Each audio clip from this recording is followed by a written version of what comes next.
लेकिन भगवान के पास जाना है और भगवान प्रसन्न हो जाए तो भगवान से हमेशा भगवान को ही मांगना। भगवान से हमेशा भगवान को ही मांगना। क्योंकि जब लंका से विजय प्राप्त करके भगवान लौटे थे तो सबको हर जगह का जो जहां का राजा बनाया गया वो बना दिया, लेकिन हनुमान जी को भगवान ने कुछ नहीं दिया। अकेले में बुलाया और हनुमान से कहा कि हे हनुमान, तुम्हारा बहुत एहसान है मेरे ऊपर, अगर तुम न होते तो मेरे भाई को कोई नहीं बचा पाता, तो तुम भी कुछ मांग लो। तो हनुमान जी ने कहा कि प्रभु मुझे कुछ नहीं चाहिए, मुझे कुछ नहीं चाहिए। अरे माँ सीता बोली हनुमान जी का पागल हो, अब कितने अच्छे मूड में भगवान है, कुछ मांग लो। अब बार बार तो मौका ना आवे। बोले नहीं मैया मुझे कुछ नहीं चाहिए। जवाब दिया कि मांग लो। अच्छा ये बताओ, तुमने इतना सबने राज्य लिए, तुम्हें कहां का राजा बना दूं, कहां का पद दे दूं? हनुमान जी बोले बस महाराज, ये पद जो है ना इससे मुझे दूर रखो। क्यों? जहां पद होता है वहां मद जरूर होता है। जहां जिस पे पद होगा उसके मद जरूर आएगा, अहंकार जरूर आएगा। और जितने जो पद वाले हैं ना, ये भूत बड़ी जल्दी बनते हैं। बोले क्यों? राम जी बोले गद्दी चाहिए गद्दी। बोले गद्दी वाले बहुत जल्दी भूत बनते हैं।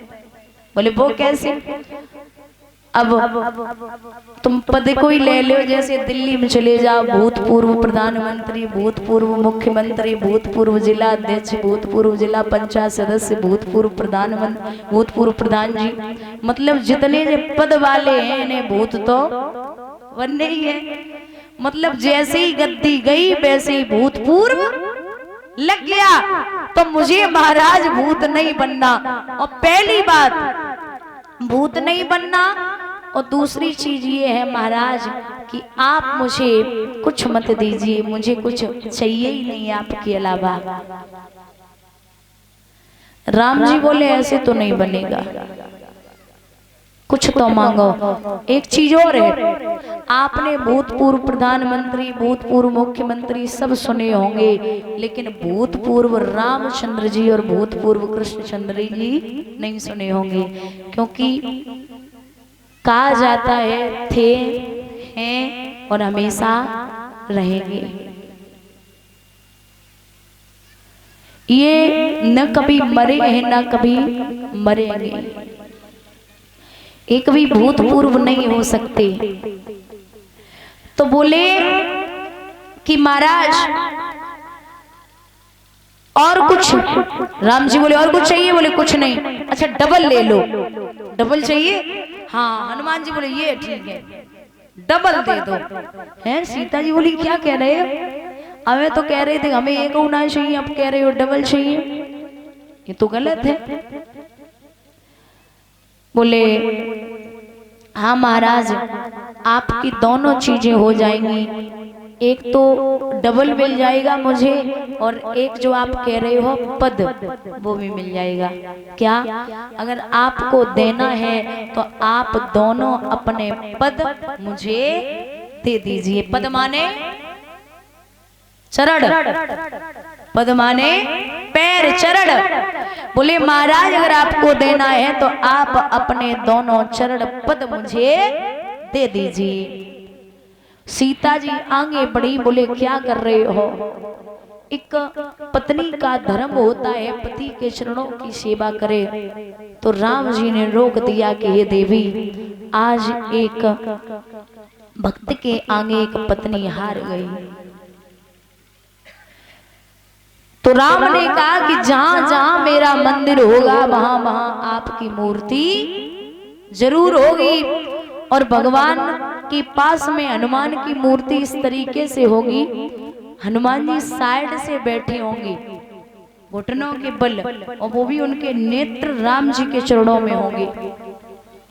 दुनिया से कहते हैं कि भागने की जरूरत नहीं है, अगर लगना है तो भगवान के चरणों में लग जाइए। बिन मांगे मोती मिले, मांगे मिले ना भीख। अगर भगवान से कुछ मांगना है तो भगवान को ही मांगिए। ध्रुव से कहा कि कुछ चाहिए, ध्रुव बोले तुम खुद ही जानो क्या देना है। जवाब दिया, जाओ, राज्य की वजह से निकाला गया था, मैं तुम्हें वरदान देता हूं कि 1-2 वर्ष नहीं, 1-2 हजार वर्ष नहीं, 36,000 वर्ष तक अयोध्या नगरी का राज्य करोगे। कितना?